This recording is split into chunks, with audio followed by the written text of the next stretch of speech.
Nobody likes going to the doctor. From being poked and prodded to weighing on a scale to enduring the indignity of a paper gown, it's fair to say that visiting the doctor is no one's idea of a fun outing.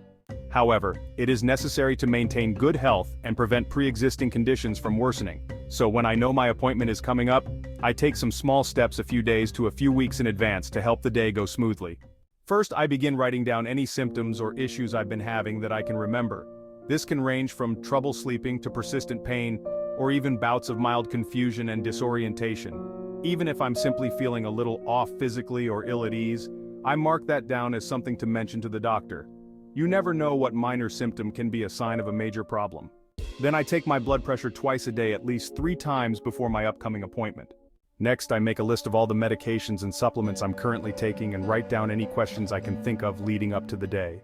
I also try to remember to stay hydrated, especially in the warmer months of the year. That alone can go a long way towards making me feel better if I'm feeling run down or worn out. Finally, I pray and meditate, reminding myself that the doctors aren't there to hurt me. In fact, their goal is to assist me by letting me know what actions I need to take to better my health.